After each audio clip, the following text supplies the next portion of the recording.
Welcome to Master Muse, mikefryz. How are we doing after a little bit of trouble? I'm doing pretty We've, good. Thank you for having me. Yeah, I think we got it straightened out. are you in Southern California right now? I Is that where am, you're yeah. living? I live in Southern California. I'm from New York. I'm in Huntington Beach, so that's like a solid 50 miles from Los Angeles. I used to live in Los Angeles, Okay. so I don't live there anymore. Okay, what made you move from Los Angeles? Probably COVID, really. That was probably the main factor during that time. I moved in 2016 to LA from New York. Stayed there for yeah, I guess like 7 years, 6 years. And then 2021, the city was just, I don't know, it just wasn't having it anymore. I wanted to be closer to the beach because I wasn't working as much, so I was always Yeah. traveling a lot. And I was like, why am I here stuck in this city? Like, be where I want to be more, closer to the beach. That's my vibe. So Okay. Good definitely, beach vibes. yeah, definitely. It's been a good move. Just I think so. Okay, let's go back to the very beginning of your kind of musical journey. When you were growing up, what were the vibes around the house? Who was listening to music? Who were your influences when you were a kid? Wow, that's a great question. So growing up, I'm the oldest, so it was Of me and how my many? of three. Okay. I'm Me the too. I have a sister and a younger brother, a younger sister and a younger brother. And so I was with my parents till I was like six, just me and them, and they were new parents. We lived in an apartment in Queens, New York, and they would play. My dad would come home from work, he would barbecue on the balcony and just put on like classic rock, Bob Marley. He used to be a part of the CD delivery thing where every week, every month we would get Was like that CDs, Columbia, I think maybe something that like did that. that? Yeah. Yeah, so I was always fascinated by them. Billy Joel, running down to Tom Petty and the Heartbreakers, lots of Bob Marley growing up for me. Just all kinds of classic rock. I would say my first music was classic rock. My dad, if you're in the car with my dad still, that's you're subject to classic rock. There's nothing else he listens to for the same like 100 songs for the past 50 years for him. You know what I mean? It's so hard for that generation though when they have streaming services to get away from the CDs because it's like, okay, I want this song and that song. And it's like if they would, go in the songs like Billy Joel or whatever, they might find Right. some newer artists that are still Exactly. kind of bringing the same vibe Exactly. Yeah. and discover some, but they're not very interested in that. They No. want their standards. Yeah. Yeah. It's funny. I love albums. You play an album. There's like what 12 songs on an album. I mean, this is old school albums, right? 12 songs. Maybe like two of them suck, and you skip it. But then you get and you're like actually listening to the song, and then you're like, actually, like this might be my favorite song. Like you got I to think give. it has to do with where you are in your life too. Like I have Mm, listened to albums before and I go, I don't really like half of these songs. It's not that great. And then I go back and I'm like, what is this song? Like I've never even like you've never heard it, but you know you yeah. have. It takes on a whole new meaning for you, Right. basically. Yeah, totally. I It's, totally. it's one of my favorite things. Okay, so dad's listening to classic rock, so he that there's an importance in the house of music. Did you think at that time as a kid, music seems like a fun thing to do, or is that not on your radar quite yet? I wouldn't say it's on my radar. What is on my radar though is like being in my room. My dad got me this old school radio that had the knob and it had a CD, a record player on top with a cassette player. Right? I'm Nice. I'm telling you my age a little bit, but The multifunction. yeah. So I had this big thing in my room, and I would try to find. You didn't know which station you were on because you had to like get it Right, dialed in. you actually adjust it. It wasn't It, digital. right. So Yeah. I mean, what I would do is just like sing my favorite songs. Actually, my parents used to be a part of this like club, I guess. It's like it was called the Moose Lodge, and it was like a place like a VFW hall type of thing, Hmm. right? Yeah. My dad would bartend there at night, and I would go hang out with some of the other kids that were other parents, and the song that I would put on there was a jukebox there, and I would play Bob Seger, old time rock and roll, and I knew Great one. every single word. I would put on a whole little show. So I mean, things like that. I did a lot when I was younger, but mostly when I was younger, I was an athlete. I mean, I wasn't an Okay, athlete, but I was about sports and right. baseball. That still makes you an athlete. Yeah, yeah. But I mean, I played long into my life. But I mean, at the young age, I was more focused on playing sports, being active. I wasn't like this musical kid, like playing the piano and knowing all the music theory. I mean, I just liked what I liked, you know? I just Right. what I heard, and I just thought it was I mean, were you cool. ever the kind of person that could be in your car without music playing, though? As an adult now, I mean, sometimes you need your peace, right? There's those Okay. days. Yeah, no, I mean, music was always on in the car. Yeah, Okay. music was always All on in right. the car. So by the time you graduate high school and you're playing what? Baseball, basketball, Baseball, baseball. baseball, Okay. baseball. I played Um, some football in high school, but baseball I played after high school too. So and so when you're getting to, 17, 18, you're thinking about what's next. What were your plans at that time? 17, 18, I was just like, I was thinking like, man, I could do whatever I want. You know what I mean? I didn't think anything would be so difficult. But at that time, I was still thinking I'm going to play for the Mets. I think I'm going to play baseball. Yeah. That was like all I was about. Until about 2021. That's when I started really getting more into music. Had a MacBook, GarageBand. I started messing around with GarageBand. Next thing you know, I record a song, I put it out on Facebook. Everybody's talking about, oh my God, Mike's making music. What's this? And I don't know. I like. I'm a Leo, right? I like attention. I like to put myself out there like that. So it just inspired me to keep going after I put out something. And Okay. What were your influences on what you wanted to write about when you were going to make music, or was it about creating a vibe?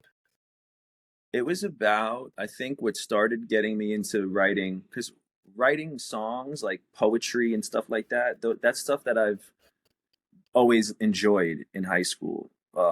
Creative writing. I hate writing, essays or whatever, like with information, Hmm. rewriting on my own, whatever kind of things I want to say. I enjoy that. So I think I really started like political distress, talking about inequalities. Like I was in college at the time. I was taking these new classes about like I went to school for I ended up going to school for sociology. So I was taking a lot of these classes, Mm.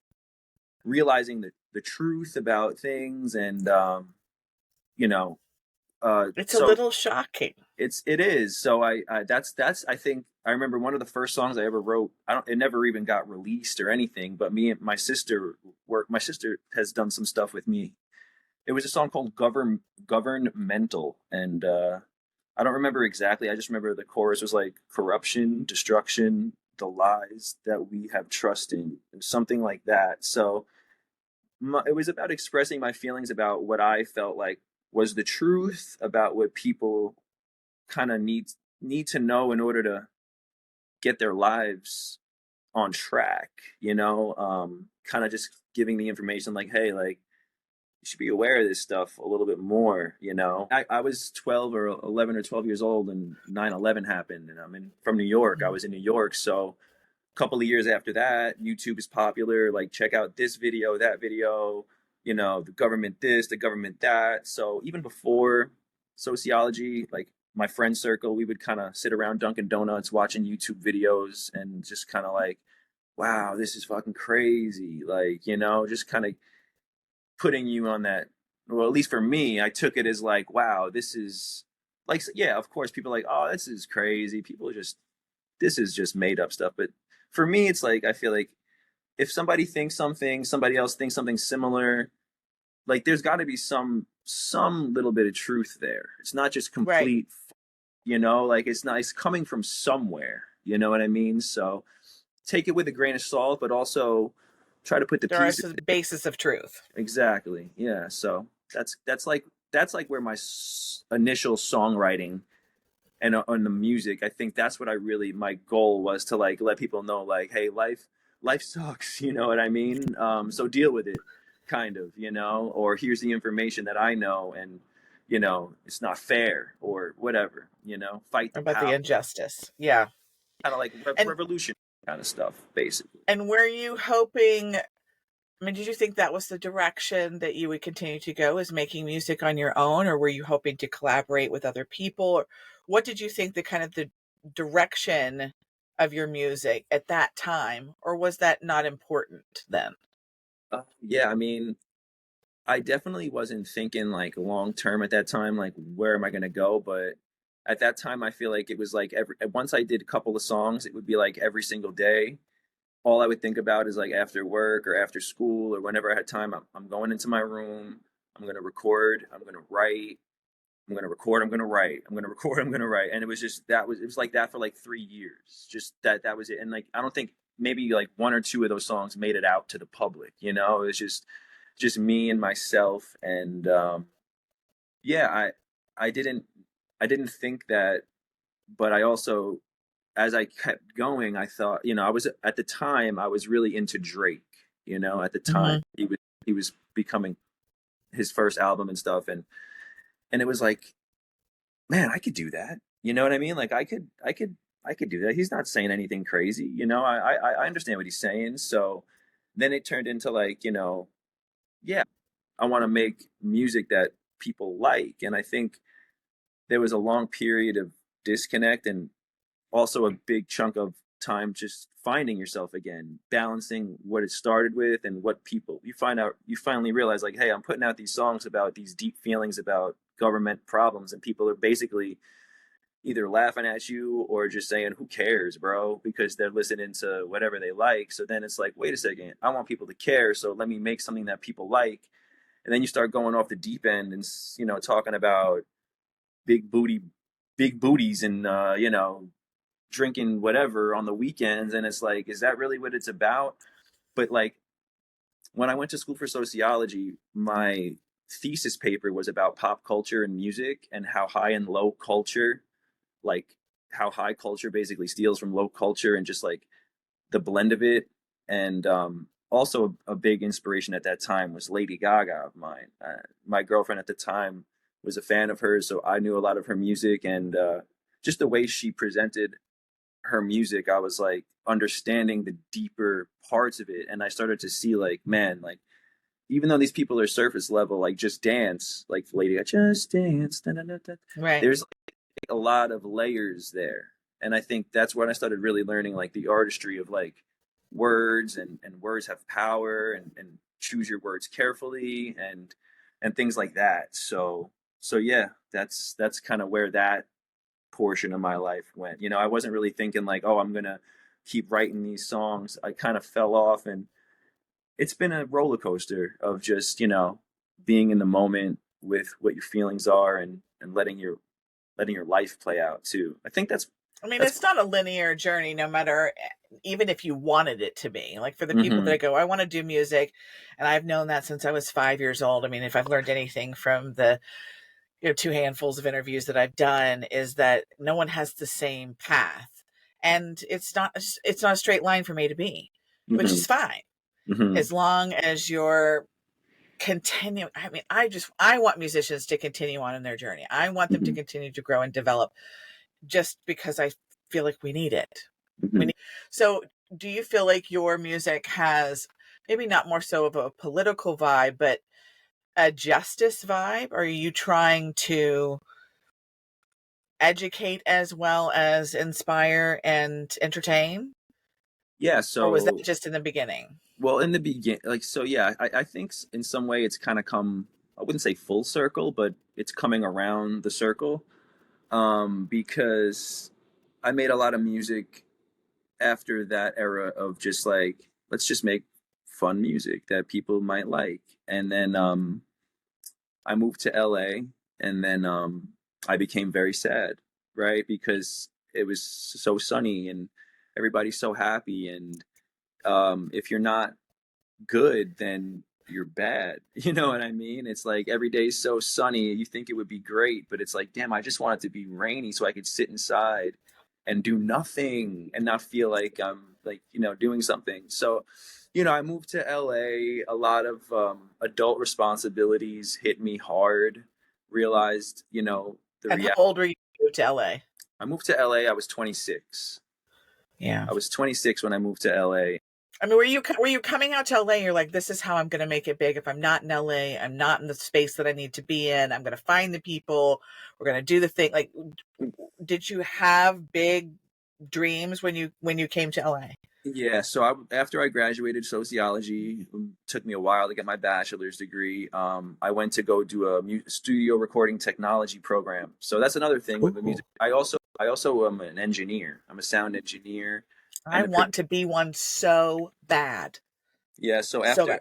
after I went to sociology, I went to recording school basically, and I basically was self-taught up until that point, and then I went to school. I met a few people. The professor was really nice. He was an industry guy, and then I actually never finished the program because I said I not that I knew everything, but I knew enough to say, let me just get out of here and go to LA because if I don't go now, I'll never go. I'm just Right. useless to stay. So I so I stopped going to the program. I moved to LA. Well, I want to go back real quick. Actually, I want to ask you when you did the audio and engineer program. What did you what do you how do you feel like it helped you? I mean, Jacob Collier said that he went to school for music. He got to a certain point. He was like, I know enough music theory. I know enough about this. I don't know what else you're going to teach me because I just want to play. He had enough of the tools to make the kind of music that he wanted, and anything else he felt like was going to cloud his creativity. And I'm paraphrasing wildly, I'm sure, but it wasn't that he couldn't have learned more, but he didn't want to be kind of tied down with this idea of this is the rules and it can only be this way. So Mhm. you had self-taught yourself how to mix and master on your own. Then you go to learn, here's the technical way to do it. What things did you take away from that, and what things did you feel like were not valuable? I think for me, at least for me, the best thing about going to school for music was meeting other people, like-minded individuals.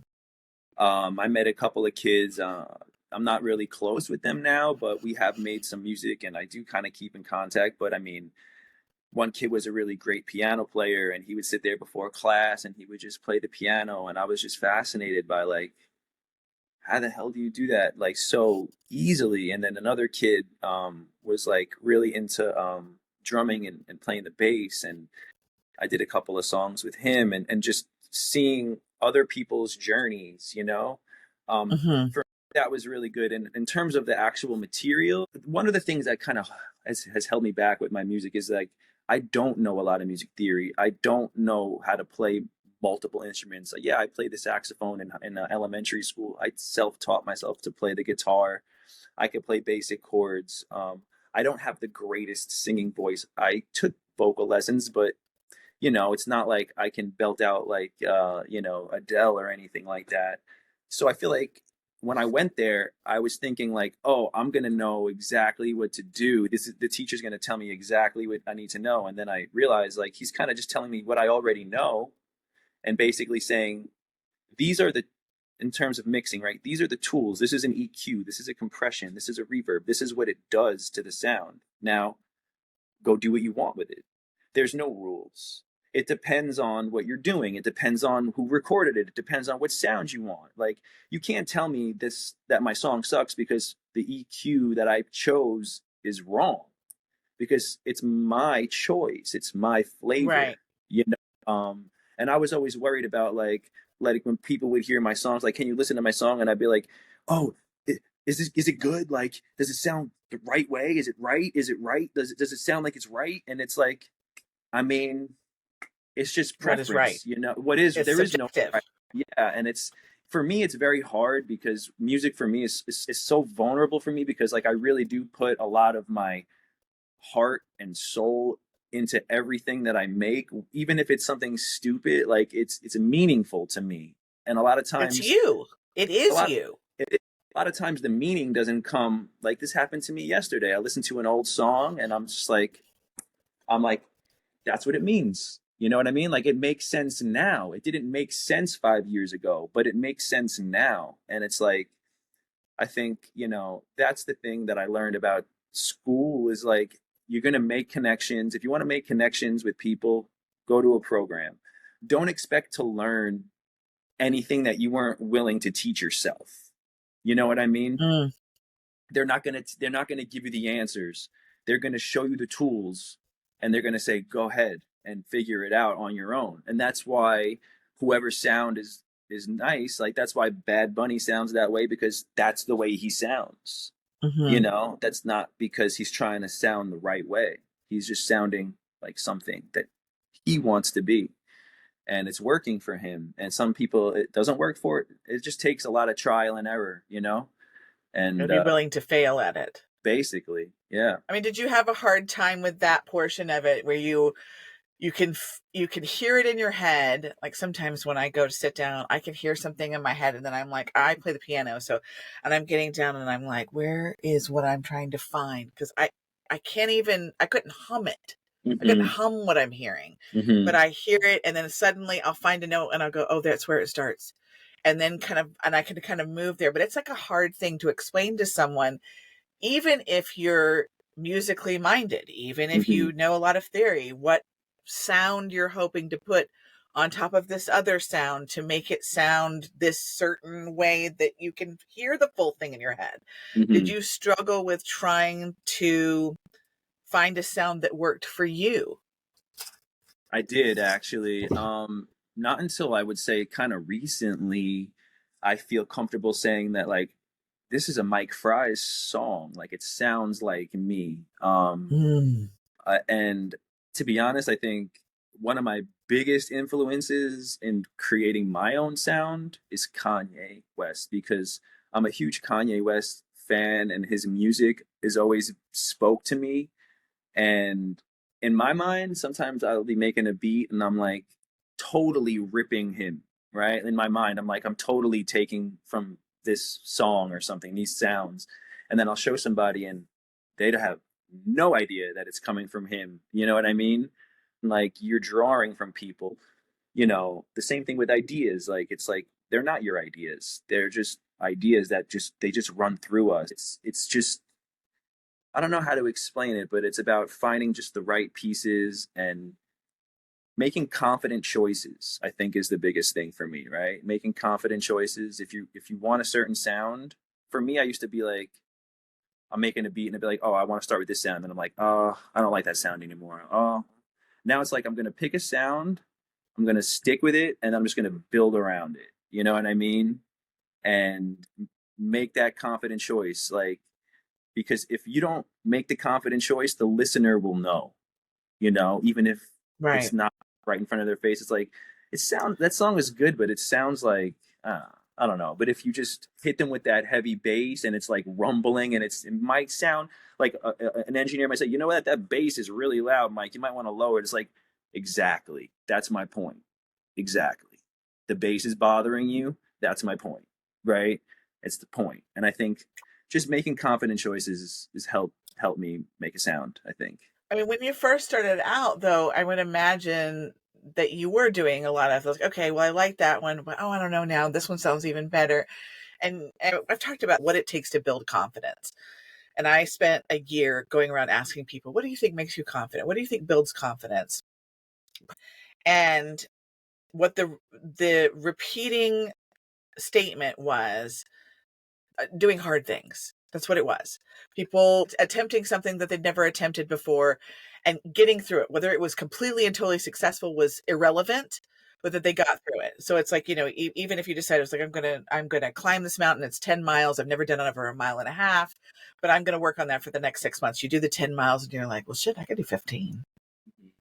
And then you do 15, and then you go, well, I mean, what's 20 from 50, and it builds on itself because you go, oh, I did the one thing, then I can do the next thing. So surely the repeat action of putting down a beat and layering on top of that till you have an end result of a song, and you go, okay, I like that, I don't want to put that out, but that was interesting, and I liked what I learned in that, like, one little pocket. Let's take that, and you keep doing that. And I think that's one of the things that people need to understand as artists. It's like, you're not going to start out the gate and it's going to be like what you want. I'm not going to say it can't be great. It could be great, but it may not be what you want and what you think.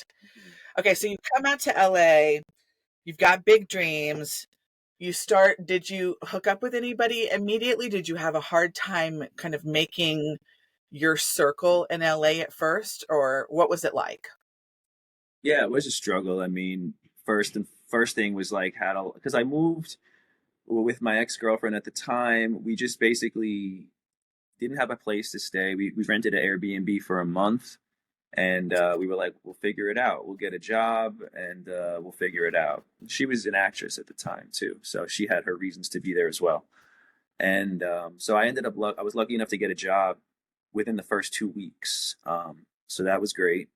So once that was situated, I had my music obviously with me right away, and just like going to local weed shops, which was new for me. I met some people in there, a kid who worked there. That was probably my first connection, and then I worked at this my second job in LA. I worked at this deli. It's a really popular deli out here still. It's called Uncle Paulie's Deli, and it's right there on near Beverly Hills, and a lot of celebrities would come in, and it was close to a lot of other things.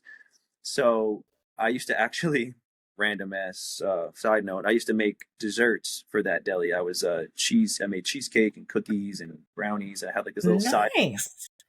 He's a So biker. yeah, so which is my dog's name too, Baker. Um, Love. so anyways, so I and a lot of people knew me. I was the front person at the deli. I was there pretty much every day, and people found out I was making desserts. A kid my age, pretty much around my age, owned a studio down the block, and I didn't know this, but we got to talking one day, so I ended up recording a lot at his studio, and I made some connections that way too. So it was challenging. It was expensive. Nobody does anything for free really in LA. It's even if they're your friends. Luckily too, my sister's husband now, they've been together for a while. When he makes music, so we've collaborated a lot, which is nice. Before he even knew her, he was kind of doing his own thing, just kind of like rapping with his friends. And I think Yeah. not that he takes it seriously now, a little bit more, but I think he's kind of been on that journey without even realizing it. He's still doing music. It's been 11, 12 years, so we still kind of dabble. I was just talking to him last night. I sent him a beat or whatever. He's sending me some tracks that he recorded. So I know a lot of people, but it's hard for me to like open up. So I like say like friends and family for me, they're kind of the same thing. So I like to record in with people in a intimate kind of where I can know somebody. Actually, to be honest, I met some people just through Instagram. This one girl who I connected with, just completely um, no romanticness, just connected to her. She was a great singer. We recorded in that studio together. So I did make some connections. And actually, now that you asked me, looking back on it, more than I even realized, you know what I mean? I mean, sometimes we have to do a little reflection Yeah. to go, how did I get here? Was it just as easy as going, okay, I've decided I'm going to go to LA. And then you get out there. And because this is the number one question that people have is like how to get started, how do I meet people. Another person's advice was to go to open mic nights, and even if you're just playing covers, it doesn't matter, just get there, because like you said, when you get in those spaces, whether you're going to school with them, whether you're sitting at open mics with them, whether you're talking to somebody who has a studio in their house, or they have their own studio space, or they play an instrument, it's like you find yourself shifting into these communities, and you go, oh, we all kind of do something similar. And then the collabs start Hmm. happening because you all need each other. Yeah. We got to have the studio space. We need somebody who plays piano, who plays the guitar better than I do. I can Hmm. tell you what the melody is going to be, but I need this. And who can, give me some ideas of whether you like the beats that I've picked up and I want to, work with or whatever.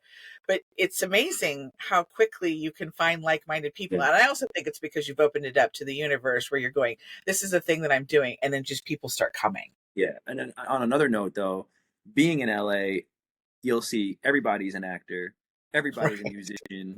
So there's a lot of weeding out, and you hear a lot of Right. you do for work. Oh yeah, I'm an actor. Are you an actor, or are you going to auditions? Like, are you a musician? You working on an album? Like, so I feel like in LA, that's the belly of the beast with that, where it's like you gotta really have a good intuition on who's not that people are bad people, but who's your people, you know, who's right Right. for you, and what kind of energy do you want to be around, you know what I mean? I'm not the kind of person to tell everybody right off the bat, like, oh, I make music, blah blah blah blah blah. I want people to know me for me.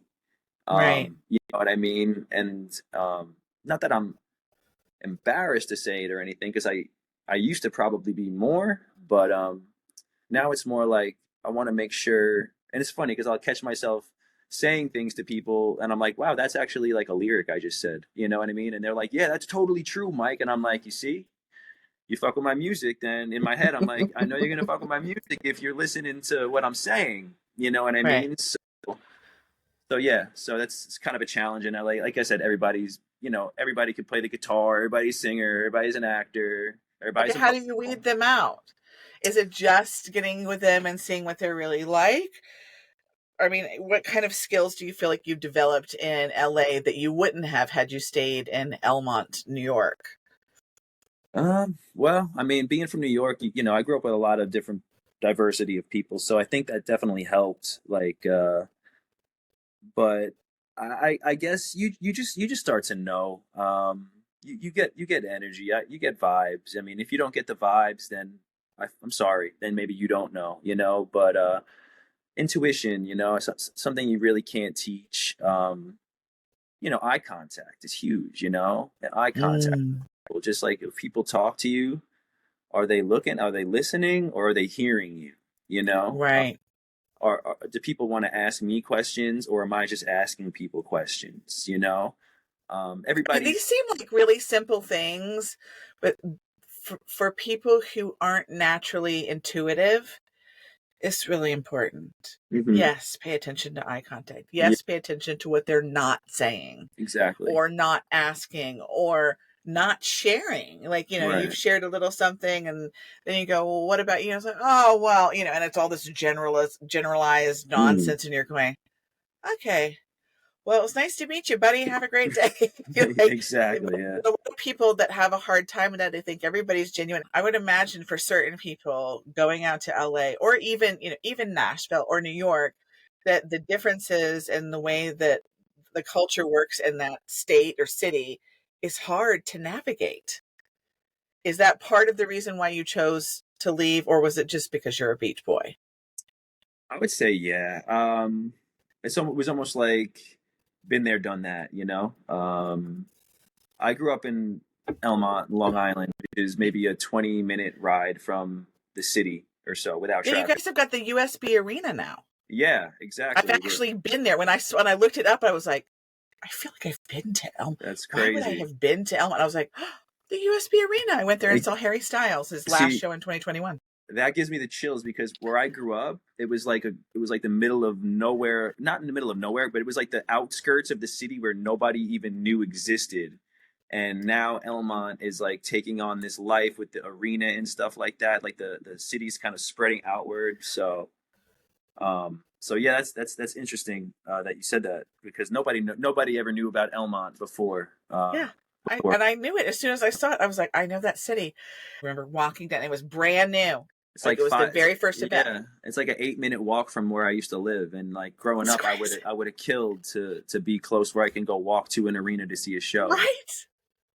Crazy Because how yeah, times can change your because hometown. I used to have to go to the city. You know, I used to go to like Queens and Brooklyn to like get the culture because there was not a lot of city culture or any kind of culture Right. from. So I would have to kind of to get away. So it was either go to the city, go to Manhattan, or go to LA across the country. And I said to myself, I know if I'm in the city, I'm gonna feel like it's just I'm not anywhere different. So I decided to just Mm. go and say, you know, let's just go see what it's Are you like. are you proud of yourself for taking that step? I'm very proud of myself, honestly.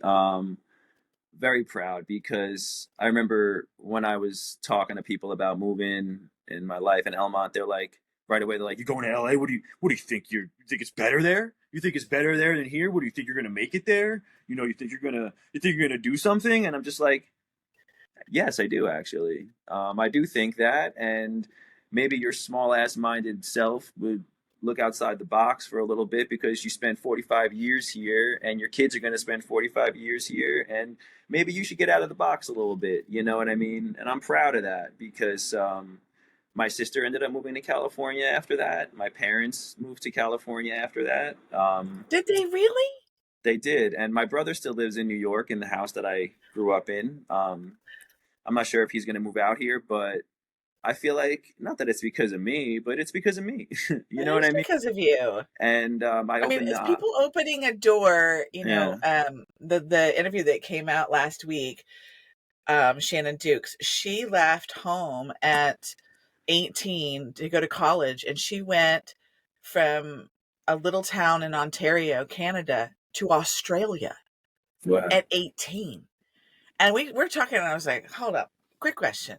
Describe yourself to me. And she was like, I'm kind, I'm nice. I go, and you're brave as fuck. Like, what? yeah, I'm sorry, do you not see that? Like, what 18-year-old goes, yeah, I could do that. I could go to Australia. So it's I'm pretty crazy. always really fascinated by the people who go, yep, I don't want to live in this small town for the rest of my life. I mean, even though you said you're 20 minutes from New York, you even knew at that time, like, it's going to feel too much like the same. Like, okay, so you moved 50 miles, or you moved to high, you like, if I stay in Georgia for the rest of my life, I'm going to be disappointed in myself. Okay, so you've got the family now. How long has the family, how long have your parents been in California? Uh, I think they moved in 2019.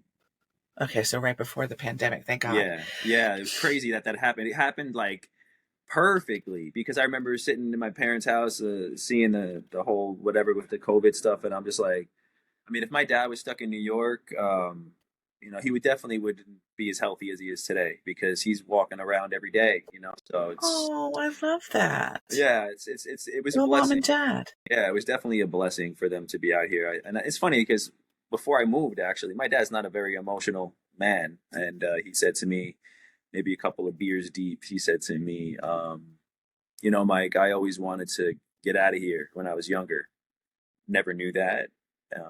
He never told me exactly why he couldn't, but I felt like that was his way of saying, like, he's proud of me in some way, for, Yes, and thank you for yeah, pushing me, being the leader that yeah, leads the trail to the next place so that we can have a different life than what we thought. yeah, Because yeah, it is scary. It's like, I have my son is 23, and all I do is encourage him. It's like, whatever the crazy thing that you're thinking of doing, do it. yeah, Like, go and do it. If I could put him on a plane and send him off to another country and just be like, see you in 3 years. yeah, Like, see what you can figure out. See what you can manage by yourself. And, he might be a little bit hungry and a little uncomfortable, but the things that we learn when we get kind of kicked out of that little comfortable nest, hmm, it's amazing. And then here yeah, comes mom and dad and sister. Like, how cool is that? Okay, I love that. yeah. All right, so you're making music, you're in LA, you're sorting through the people, the environment, the vibe. What were goals at that time?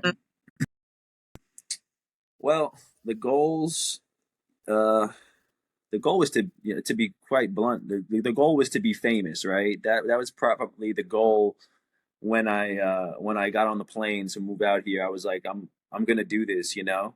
Um, so that was like the goal, and it's a very like very irrational, honestly, but I think that my job at the time at that deli it kind of had me jaded because I was around, the owner of the deli, like he was friends with Travis Scott and some of these people that would kind of come through, and I would always be like, oh, maybe one day, like they'll notice me, and I'll get my chance, and this and that, and after like 5 or 6 years working there, I realized basically like nobody gives a shit that I'm over here, like, ringing you out for your sandwich or whatever the hell you're doing. And, you know, it's just like you start to realize like the reality of the situation. And it's like, I'm not happy at this job. I'm not happy with this situation. Like, what makes me happy? Like, all right, making music. Sure, it would be great to play stadiums and stuff and have people sing my words. That's ultimately still the goal, but the goal shifted to like, hey, how can I make money on making music? How can I get my songs on shows and commercials, and how can I There we go. help other artists become better artists? What are the things I'm good at that I can, I love to help people. I love to make people look better. Um, uh, I've always been like a leader kind of personality kind of person. Even with sports, like, they voted me captain of my teams and stuff like that. I'm a lead by example kind of guy. And I just like to be in the room, like I was saying, with those people that I became close with that are like family and friends. Like I like to be in the room where, you can say something and know that, like, even if it's offensive or even if it's this, it's like, it's nothing personal. This is just ideas just coming out. Like, this is a safe space. You know what I mean? Right. So yeah, the goal was to just, be Drake, right? That was the goal from when I decided I'm going to open up GarageBand. I could do this. Like, that was my goal, and it's still in a way it is, like, to be this person. But like you said, it's a non-linear path, and there's many And also, it can ways. be both things. It Exactly, can be both things. And I think that exactly. it's important for it to be both things. You have to continue to be delusional that you could be the next Mike Cool. Fryz. Hmm. The next Mike Fryz, not the next Drake, the next Mike Fryz. And you can be also the person who finds joy in the journey as it's happening.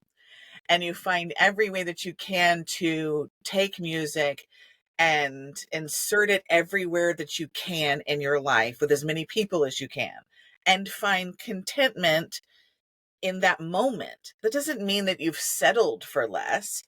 It just means you're doing the most and you're still going. So I think that it's important to feel both. Okay, so at this point, I know that you put out an EP this past year. Well, you put really two. You had a lot of songs. I have a lot of music out right now, and I'm continuing to put out a lot. I have probably 100 songs that are ready to go. That 100 songs? um, give or take between 50 to Wow. 100 that I feel like comfortable with. And um, I feel like the biggest thing holding me back is the promotion aspect of it. Is like, I don't, what I think holds me back is like, they're all my babies. And once I Hmm. put a song out onto wherever platform, it's no longer mine. It's Right. every. So I feel like once a song is out, it's not that I don't listen to it, but it's like I don't really listen to it as much because I'm constantly listening to things that I want to put out so I can make it ready. And once it's out, I feel like it's just there. And I do listen to it sometimes, but I feel like it's like, you let it go. You just blow it away Right. into, and wherever it lands, it lands. And I I've don't heard want. a lot of artists talk about their music that way. It's like they spend all this time cultivating this album and they get it all together and it's perfect and they listen to it over and over again and it sounds right. And then the day that it's released and they just go, it's That's yours it. now. Yeah, and It's it's yours like now.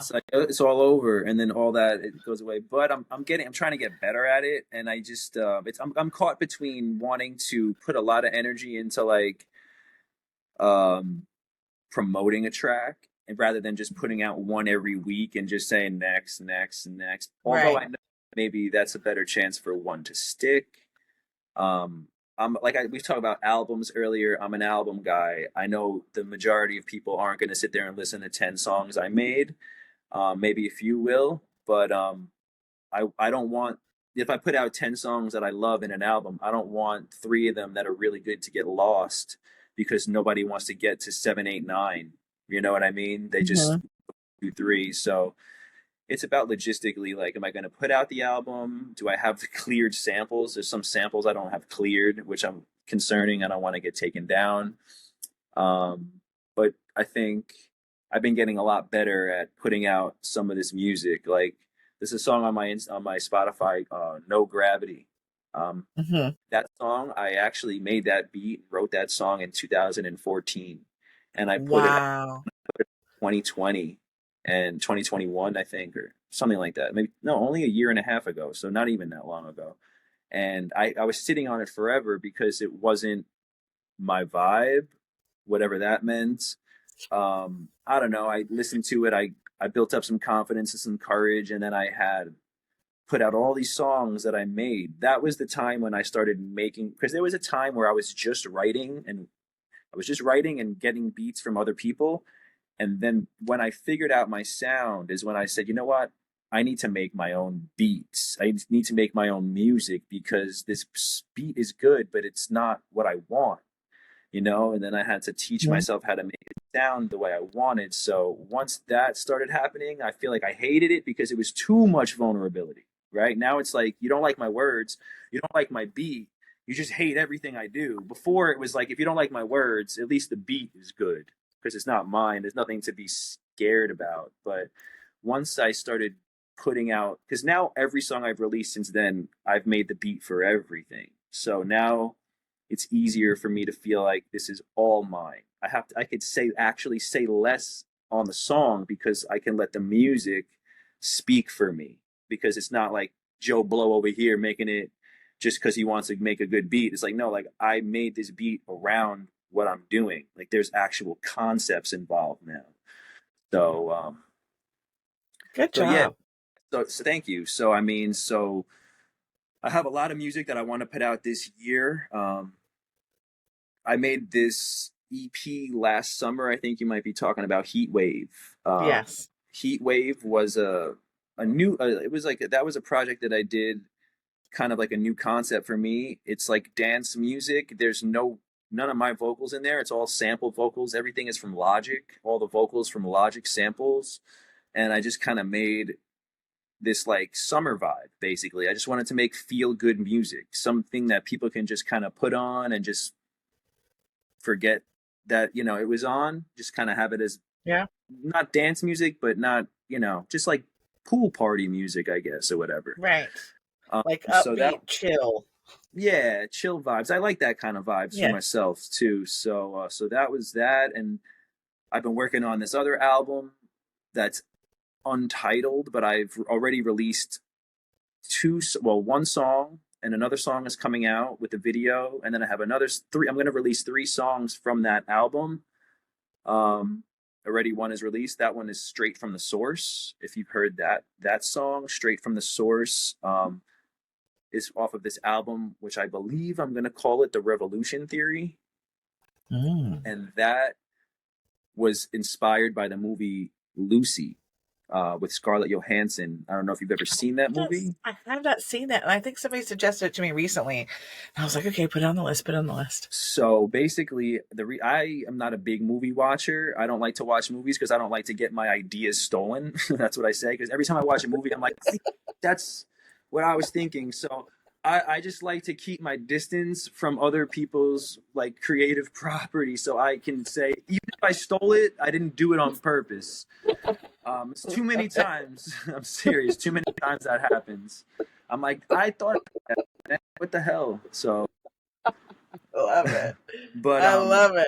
I saw some post on Instagram about Scarlett Johansson in that movie saying some quote, and I was like, wow, it hit me like right here, and I was like, I gotta watch this movie. So I watched the movie. This is like last January.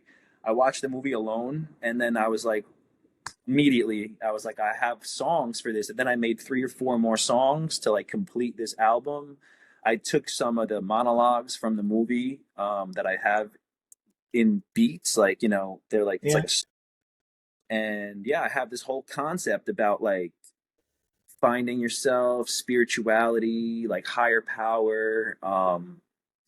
It's hard to if you watch the movie you could have a better idea, but basically this girl in the movie takes this drug that allows her to feel everything. It allows her to use 100% of her brain. So she's able to Oh, shit. feel everything and have all the information. And once she gets there, you'll see, right? If you ever watch it. Once she gets Now I have to watch it now. I once mean, this is a once she done deal. get once she gets all the information, it's kind of like too much information, all right, to say the Yeah. least. And I was really inspired by it because, like I told you in the beginning, I started about telling the truth about these Right. things, you know? And I feel like that's where this is like this half circle is coming back around, where it's like now I'm writing content again that's like I have this experience, right? I have this life experience of like wanting to be famous, wanting to move to LA, moving to LA, living there and leaving. And now it's the life experience that's kind of putting everything into a better perspective, I think, where I'm able to kind of I don't think I have to even dig as deep to get this information. I just have to like let it come out because it's all like right there now. You know what I mean? It's not like I'm digging deep. It's almost like surface level to me where I kind of take for granted the things that I think or feel or experienced. That But also ultimately, means that you've done some work in that, maybe in the beginning, or, things are buried so deep that you're like, I don't even know what I think about X, Y, or Z for your personal self. But as time goes by, it gets closer to the surface until you just go, just a real jet, and then there it is. And it's like, make sure you're in the right spaces for people who have earned the right to your vulnerability. But I mean, it's so easy to tap into because you've allowed yourself to do it. It's yeah. okay. We want it. Hmm. Hmm. You want it. Ultimately, you want it because you want to be able to give us something that is really you. It's like a song that used to take me maybe a week to say, all right, somebody can hear it. Now it might take me 2 hours because of my choices, my confidence, and the accessibility. Now it's just I love about that. consistency. How often am I doing it? You know, and you know what? Sometimes slacking off it hurts as an artist, but it's the best thing you could do. You know, I mean, so you I feel like have to rest. yeah, definitely. But there's a difference between like resting and just feeling like you have nothing. Like if I had $1 for every time I said out loud, I have nothing else to write. I literally ran out of things to say. You Well, know, then if I it's had time to go live. right, Time exactly, to get out and exactly, go experience some things with some people and have exactly. some real conversations. And then you go, I mean, even like you were saying, you may not be a real big movie buff, but you ended up watching this movie that ordinarily wouldn't be something that you would do, that you took stuff from. So it's Hmm. like, take yourself to a different place, go to a museum and talk to somebody about the paintings on the wall. Hmm. And then that sparks something else, because I feel like for artists, the creative door is always ajar. It's always a little bit open. And so it's like you just have to take it to one other level before it just swings wide and you Hmm. go, whoa, what is this room? Oh, this is Hmm. cool. Like, and then it sparks all this new stuff. So Hmm. yeah, when you get into those, I don't feel very inspired. You got to take yourself to a new place, get out there and live something so that you can have something more to talk about. Because it's freaking And endless what's you going on know, right now. one thing I didn't mention is during this process in 2020, excuse me, right before I moved out of LA, I ended a long relationship that I moved to LA with. Mhm. That was no longer. This is in 2019, and I had met somebody, girl who I'm still with today. I met her on Tinder, and I'm not a Tinder guy. I'm not a social media dating app guy at all. And you know, I was doing it because that's what I was told to do from all these people. Right? Go ahead, do it. Right. So I met this girl. She actually is Peruvian. She's from Peru, and I don't know how our algorithms linked up, but you know they did. And we were talking for some months, month or two, and then I wasn't working. COVID was there. I was getting my stimulus check every 2 weeks or whatever, and I said, you know what? I'm going to Peru to meet you. So I went to Peru. I met her. I had this amazing 11-day vacation with her. We went to Cusco, Machu Picchu. I went to the Amazon. She lives in Lima, so I was there for a little bit. And then I came back and I was on this love high and I loved it there. I loved this girl. Like meeting her was such a great experience. And then I spent a month in Cusco in Feb. That was in December of 2020. And then February 21, I spent a month there in Cusco. And I worked on an album there and I made an album in Cusco. And that that relationship has been going on with me and her since then. It's been like long distance. She's back and forth into the States. I've been back and forth into Peru, and we're trying to figure that out. But that's been a point in my life, I feel like, where I was able to really harness my spirituality. Like I'm not a very religious person. I grew up Catholic. I went through all the processes. I'm not an everyday church goer, but spirituality and stuff like that is something I've always been interested in. And this girl that I met, she's an astrologer. She's really into that stuff. So going to Cusco is if you've never been, it's amazing. Machu Picchu, it's like such a amazing energy there, just like touching the rocks and just being around this energy. It's hard to explain unless you're there, but ever since then I feel like I was able to like tap into a deeper part of my spirituality and like kind of take this like street version of Mike, this like kind of urban kind of kid, and kind of my goal now is to like tie that into like this like spirituality of like not like this spiritual guru. I'm not by any means am I an astrologer, but just taking those principles and putting into layman's terms and just layman concepts about my music is like this is where the truth lies, like inside of you. You know what I mean? And I feel like ever since then, I've been able to kind of take another level with my music, you know. And looking back at it, obviously I didn't realize it in the moment, but now that I'm having this conversation with you and reflecting, it's like these things happen, these experiences happen, like you know, like talking about all these experiences that I've been through. That's just another one that I was talking about, and it's like you know, the more you have, the more you're able to say, and but it's about the right content. I mean, right, wrong is subjective, but Right for you. Right right. for you is the most important thing. Like it doesn't have that's why we don't want to get caught up in well what's popular right now? Well what's the sound of right now? So that's not what I want you making. I want you making what's right for you. What sounds like the right thing for you because you're the artist, you're the creator, you're the one that is cultivating your innermost thoughts, putting it to a music to share with us. Like, yes, if it's not right feeling to you, that's all that matters. That's what you want. That's what we want, really, as the listeners. What we want is what feels right to you. And then the people that are meant for your music will come because they're going to feel the authenticity that you've put into this.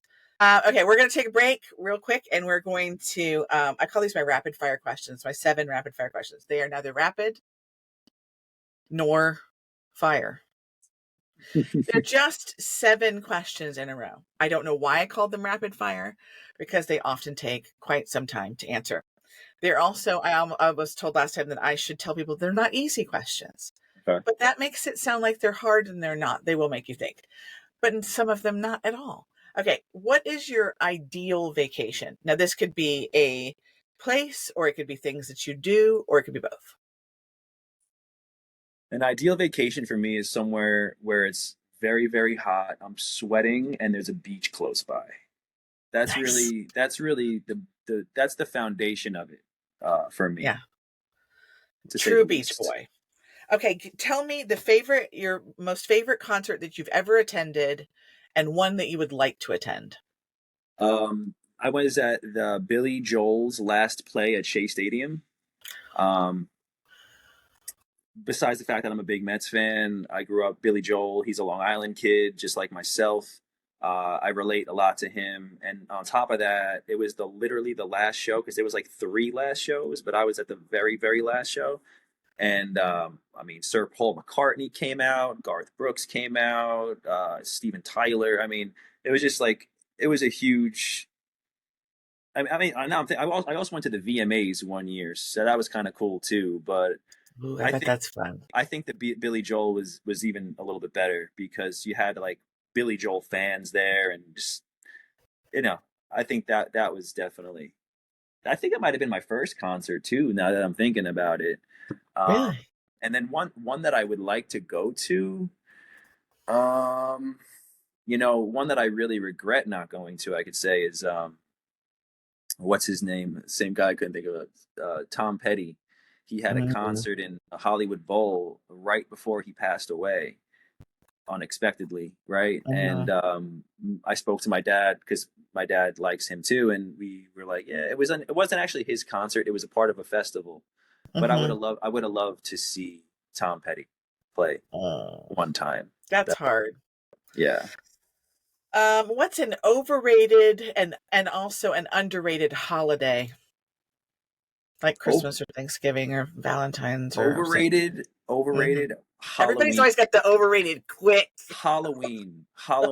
Really? Okay. I hate Halloween. I don't know. I never.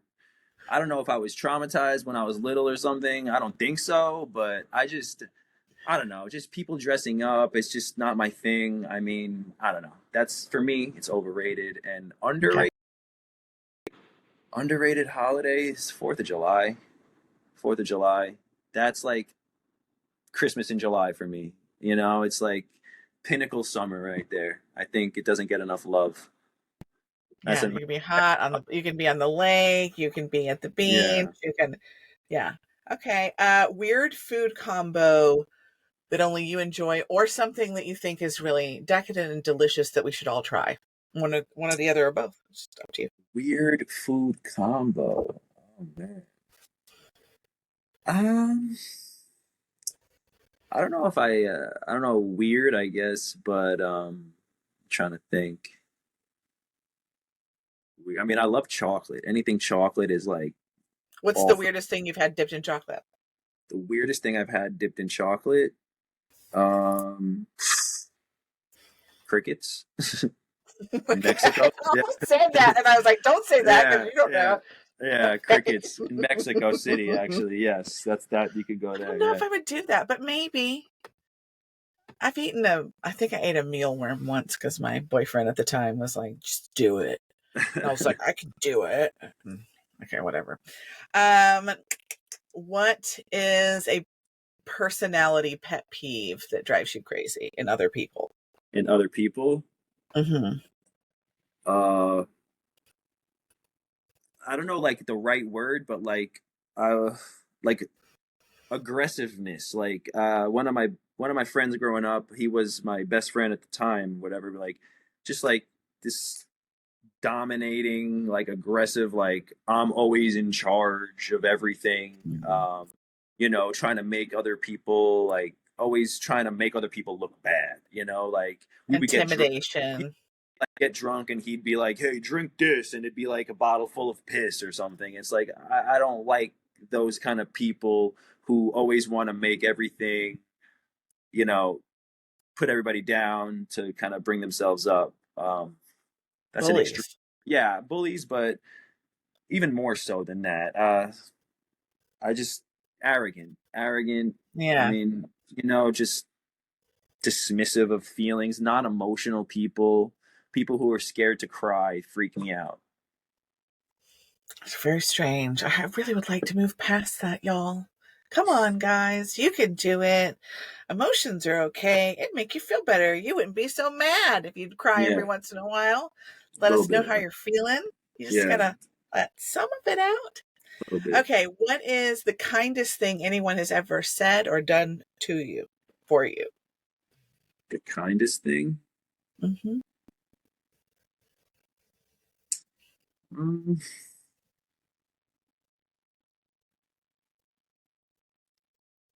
man, I'm from New York. Everybody's mean. um, no, you know, I would say this is kind of off brand for me to say, even, but one of my one of my last jobs that I had, and I have a really bad relationship with 9 to 5 working jobs, like in just corporate environments and stuff like that. And basically, I got promoted, and I was all about it. And then maybe like a week or two after the promotion, I demoted myself, and because I didn't want to travel as far as I had to travel, and I just felt like I made the wrong decision, and I really felt like I burned a bridge with them, and they made it smooth and uncomfortable for me, and I feel like for me, work gives me anxiety, like 9 to 5 kind of stuff gives me anxiety. Hmm. That stuff, so that's the first thing that comes to my mind right now. Like they really made the transition for me stepping down on my own, not embarrassing and not like you know, demeaning to say. You know what I mean? So That's a big thing, because would it be an easy thing to do? Be like, well, you made a mistake and, whatever. But because instead I they was gave you ready to grace. quit. I was ready to quit because I thought I messed up, and they kind of Right. made me feel like it's okay, like you don't have Right. to. And I was like, you know what? I literally said, I was like, I really appreciate you guys for doing this, because I was ready to just start over. That's Right. what I did. You know what I mean? I was like, oh, I made a They gave you mistake. grace. Yeah. They So gave you grace. And I feel like a lot of people, they need, yeah, a little more grace, because we don't always know. Like sometimes you can get into, maybe, if you don't realize everything that's entailed or how you're even going to feel, even if it's all spelled out and you get in and you go, this is not what I anticipated, you know, please let me take this back. And so good on them. Okay. I like that one. If there was a day that you could go back and relive without changing anything, what day would that be? um, probably one of those days that I spent in Peru, out of those 11 days when I met my girlfriend now. Um, I'm not exactly sure which one because they all kind of blend together, but we had like we rode quads to a what do they call it? Like a little lake in the mountain, like a grotto or something like that. Mm-hmm. Just like walking through these like mountain cities in Cusco and just appreciating nature and culture, and seeing little kids playing with like whatever they're throwing around and being happy, and just like kind of realizing like life isn't that difficult, like people just want to be happy. I think that vacation, like I said earlier, was that whole 11-day trip, meeting her and going there really changed my perspective on just things and the way I view the world. And yeah, I would definitely say one of those days. One of those days. Actually, now that I'm thinking about it, there was a day we went to this mountain. It's called the Mountain Experience, and we went there. We painted with watercolors in front of this beautiful view of the mountains, and then we rode horses. It was just me and her, because it was like off season in COVID, so it was like nobody there. It was just me and her. We were riding mountains, and we ended up. The girl who owned the resort was our age, and she had an American husband. So we met them, and we went to their house. We met their children. We had just met each other. It was this whole. It was nice. I would go back to that day, Oh, I definitely. like it. Yeah, This is my new favorite question. I've just recently added it. I like that question. But I like it because I feel like anything that causes us to reflect is good, because it also reminds us of the things that matter to us. And we Mhm. forget that sometimes. Yeah. So that's why I like these kind of Well, questions. speaking of that, now that I realize, look, this is a shirt that I got from Machu Picchu. It's a hand painted one of one from an artist out there. So Oh, I love that. this is showing how much it means to me. I have paraphernalia from it still, so I love that. You're going to make me want to go to wearing it Peru. today. You should go. Um, It's nice. okay. What are your words to live by?